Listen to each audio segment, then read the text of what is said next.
একসময়ের নির্মল শান্ত পাহাড়ি জঙ্গল সলিমপুর এখন পরিণত হয়েছে সন্ত্রাসী, ভূমিদস্যু আর অপরাধীদের অভয়ারণ্যে। গত ১৪ মাসে এলাকাটিতে খুন হয়েছেন ৪ জন। সোমবার যার সবশেষ শিকার র্যাব কর্মকর্তা মোতালেব হোসেন ভূঁইয়া। হামলার হাত থেকে রেহাই পায়নি জেলা প্রশাসক, ম্যাজিস্ট্রেট, পুলিশ সহ সাংবাদিকরা। সন্ত্রাসীদের বানিয়ে দেওয়া বিশেষ পরিচয়পত্র ছাড়া কেউই প্রবেশই করতে পারে না সেখানে।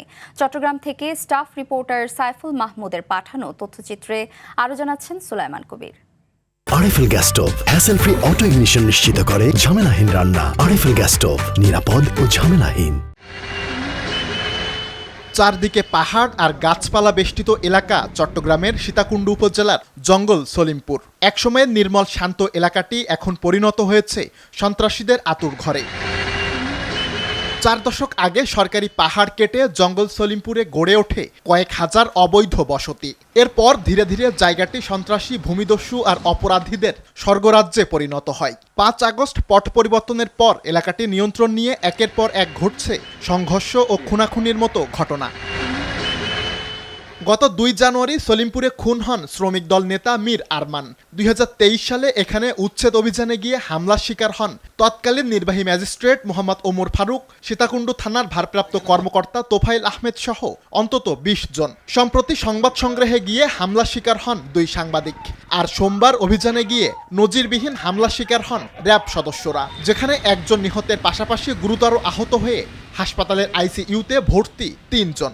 সবসময় তো আমরা আতঙ্কই থাকি, কেন একদিকে আসি গন্ডগোল হয়, আরেকদিকে নিজেদের ভিতরে একটা ভয় থাকে। বাচ্চা কাচ্চা আমরা এখানে রেখে আমরা অফিসে থাকি, এমনি তো ভয় থাকে, আর এগুলো থাকলে তো আরও ভয় থাকি। বাচ্চা কাচ্চা মাদ্রাসায় আসা যাওয়া করে। প্রশাসনেরও উচিত এখানে আসলে স্বচ্ছভাবে একটা অভিযান চালানো। এলাকাটি সার্বক্ষণিক পাহারায় থাকে সশস্ত্র সন্ত্রাসীরা। এখানকার বাসিন্দাদের প্রবেশের জন্য রয়েছে বিশেষ পরিচয়পত্র, যার বাইরে কেউ প্রবেশ করার চেষ্টা করলেই সশস্ত্র হামলা চালায় সন্ত্রাসীরা। ওখানে বিপুল জনসংখ্যার একটা এলাকা, সেক্ষেত্রে আমরা একটু সময় নিচ্ছি। প্লাস মূলত প্রকৃত অপরাধী যারা যারা এর সাথে জড়িত, এদেরকে গ্রেপ্তার অভিযান অব্যাহত রাখা হবে। তবে র্যাব সদস্যদের ওপর হামলার ঘটনায় নড়ে চড়ে বসেছে প্রশাসন। সন্ত্রাসীরা যে দল বা গ্রুপেরই হোক, কাউকে ছাড় না দেওয়ার হুঁশিয়ারি দিয়েছেন প্রধান উপদেষ্টার প্রেস সচিব শফিকুল আলম। এই জায়গায় আরও খুব জোরদারভাবে আরও অভিযান চালানো হবে। সমস্ত বাহিনী একত্রিত হয়ে কম্বাইন একটা অপারেশন হবে। যারা যারা এটার সাথে জড়িত ছিলেন প্রত্যেককে অ্যারেস্ট করা হবে।